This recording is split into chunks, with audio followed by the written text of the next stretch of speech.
à tous, aujourd'hui on est en calcul littéral et on va apprendre comment factoriser en utilisant la troisième identité remarquable. Alors pour rappel, la troisième identité remarquable, c'est celle-ci, c'est celle qui se présente sous la forme a moins b facteur de a plus b est égal à a au carré moins b au carré. Donc celle-là il faut l'apprendre par cœur, il n'y a pas le choix. Je vous la rappelle sur contrôledemaths.com. Je vais l'écrire ici dans l'autre sens, a carré moins b carré égale a moins b facteur de a plus b. C'est bien sûr la même chose, mais quand je la lis de la gauche vers la droite, je la lis ici dans le sens de la factorisation. C'est-à-dire que je passe d'une somme, à une différence pour être plus exact, mais c'est pareil, à un produit, c'est-à-dire un truc fois un truc. Donc c'est ce qu'on va utiliser pour factoriser des expressions qui vont être, par exemple, de cette forme, x au carré moins 36. Pour factoriser, on avait appris juste avant à utiliser un facteur en commun dans les deux termes. Ici, entre x au carré et 36, je ne vois pas vraiment de facteur en commun. En revanche, je vais pouvoir reconnaître la troisième identité remarquable. En effet, regardez bien ici, je vais essayer de voir dans le x au carré moins 36 quelque chose qui va être de la forme un truc au carré moins un truc au carré. Donc le premier truc au carré, je l'ai, c'est x. Et le deuxième, je vais devoir un petit peu ruser. 36, vous le savez par cœur, c'est en fait rien d'autre que 6 au carré. Ok? Là, j'ai pas factorisé, j'ai juste écrit différemment pour bien montrer que j'avais un truc au carré moins un truc au carré. Une fois que j'ai fait ça, en fait, l'identification, elle est là.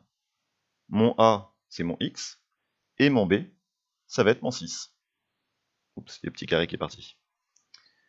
Une fois que j'ai fait ça, j'applique tout bêtement l'identité remarquable, qui me dit que c'est A moins B, autrement dit x moins 6, facteur de x plus 6. Et voilà, j'ai bien factorisé. On en fait une autre, un petit peu plus compliquée. Elles sont toutes disponibles sur contrôledemaths.com, vous pourrez vous tester vous-même. Prenons 4x au carré moins 25. Encore une fois, je dois faire apparaître ici quelque chose de la forme un truc au carré moins un truc au carré. Et attention ici, le petit carré que j'ai là, il s'applique que sur le x, il ne s'applique pas sur le 4. Donc je vais l'écrire différemment pour qu'il s'applique sur tout le terme. 4x au carré, c'est en fait 2x, le tout au carré. Quand j'ai 2x au carré, je retombe bien sur 4x au carré. Donc ça c'est fait.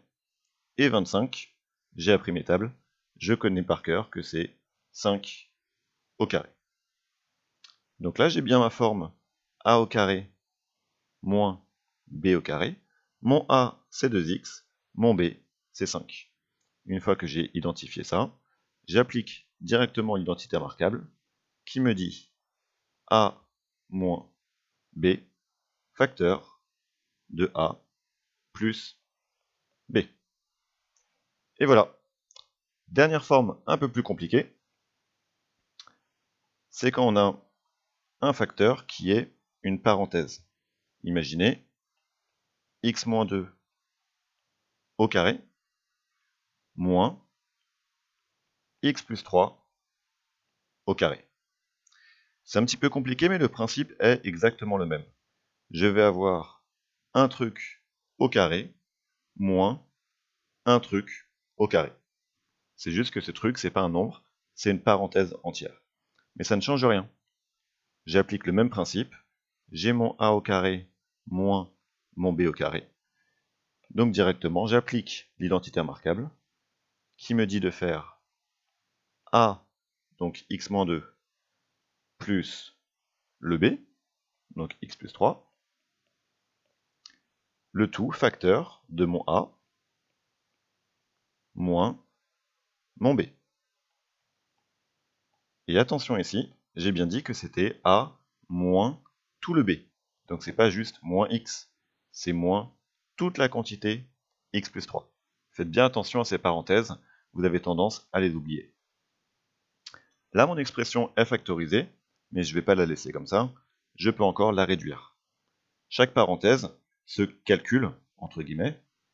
Dans la première, x plus x, ça me donne 2x. Et moins 2 plus 3, ça me donne 1. La deuxième parenthèse, je vais commencer par retirer les parenthèses rouges, qui sont précédées d'un moins. Donc je fais attention, cela change des signes. Ça me donne x moins 2 moins x moins 3. Pour enfin pouvoir réduire tout ça, et obtenir 2x plus 1, facteur de x moins x, j'ai plus, et moins 2 moins 3, il me reste uniquement moins 5, comme ceci. Et voilà, mon expression est développée et réduite. Si tu penses avoir compris, alors abonne-toi à ma chaîne et viens vite sur contrôledemaths.com. Tu y trouveras toutes mes vidéos, des cours et des exercices aléatoires corrigés. A bientôt!